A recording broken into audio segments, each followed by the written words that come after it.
Good morning to all of you.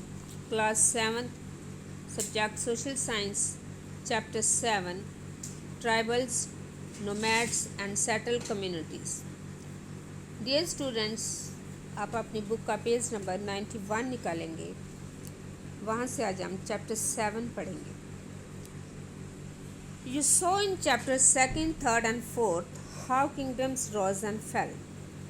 Even as this was happening, new arts, crafts, and production activities flourished in towns and villages. Over the centuries, important political, social, and economic developments had taken place, but social change was not the same everywhere because different kinds of societies involved differently. It is important to understand how and why this happened. तो अध्याय 2, 3 और 4 में आपने देखा कि किस प्रकार राज्यों का उत्थान और पतन हुआ। इस पटक के बीच ही कलाओं, दस्तकारियों और उत्पादन गतिविधियों की नई किस्में शहरों और गांव में फल फूल रही थी।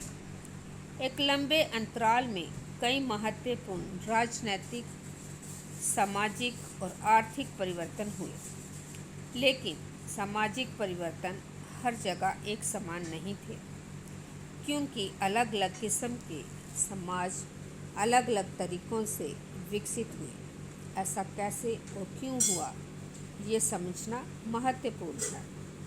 In large parts of the subcontinent, society was already divided according to the rules of Varna.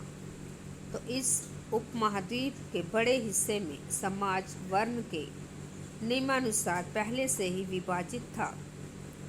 These rules as prescribed by Brahmins were accepted by the rulers of large kingdoms.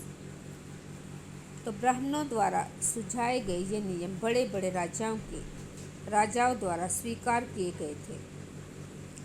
The differences between the high and low and between the rich and the poor increased under the Delhi Sultans and the Mughals.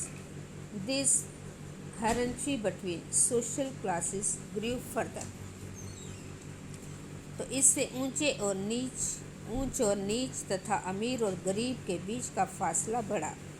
Delhi के सुल्तानों और मुगलों के काल में श्रेणीबद्ध समाज ज़्यादा जटिल हो गया।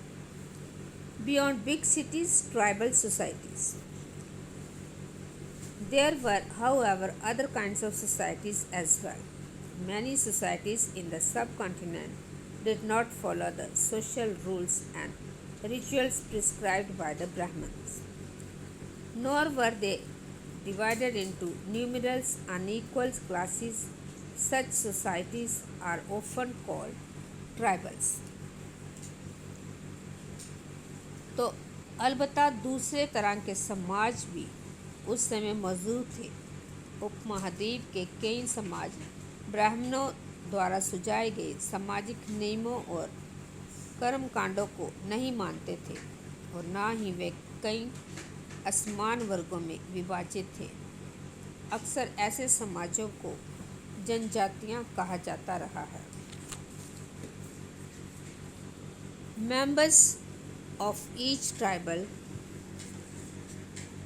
were united by kingship bonds. Many tribes obtained their livelihood from agriculture. Others were hunter-gatherer or herder. Most often, they combined these activities to make full use of the natural resources of the area in which they lived.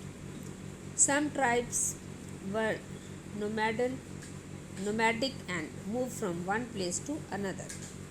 A tribal group controlled land and pastures jointly and divided these amongst households according to its own rulers.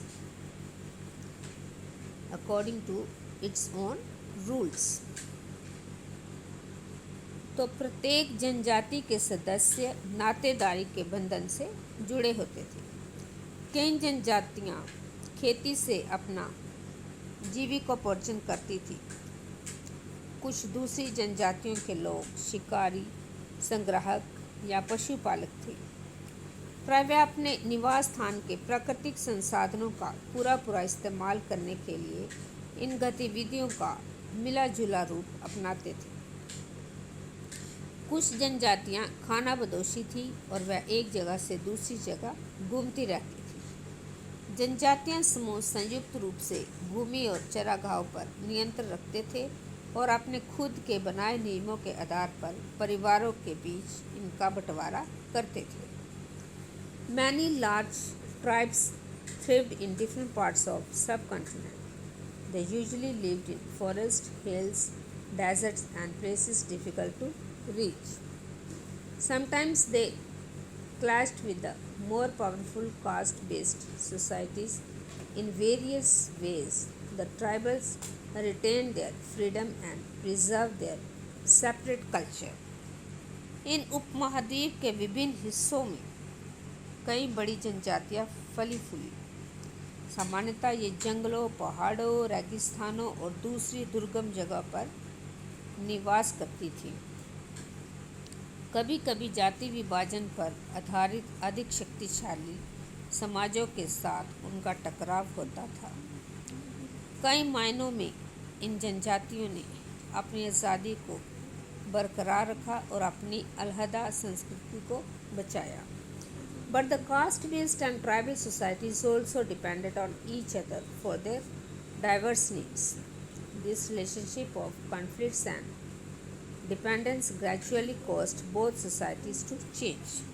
लेकिन जाति आधारित और जनजातीय समाज दोनों अपनी विविध किस्म की ज़रूरतों के लिए एक दूसरे पर निर्भर भी रहे। टकराव और निर्भरता के इस संबंध ने दोनों तरह के समाजों को धीरे धीरे बदलने का काम भी किया। डियर स्टूडेंट्स, अभी जितना आपने पढ़ा है उसको आप फिर से एक बार रीड करोगे। Thank you and have a nice day.